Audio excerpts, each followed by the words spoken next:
How to activate Scotia Bank credit card. Let's get started. Launch your preferred browser. In the search box, type in Activate Scotia Bank credit card and then search for it. Now, navigate to the very first one website option, www.scotiabank.com. With that, you will be directed to this page. Are you a Scotia Bank customer with access to online banking? If yes, click on the option of yes. If no, click on the option of no.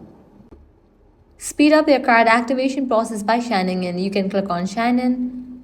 Now you can go ahead and provide your credentials, username or the card number and the password, then sign in.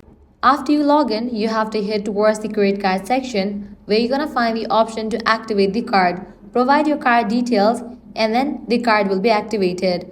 In the case you are not online banking user, click on the option of no. Click on continue. Now you'll need to provide your card details. Enter your card details over here. Once you type in your card number, click on continue and go through the process to activate your Scotia Bank credit card. So that's a wrap for this video. This way you can easily activate your Scotia Bank credit card. If this guide was helpful, do not forget to like, share and subscribe to our channel. Thanks for watching.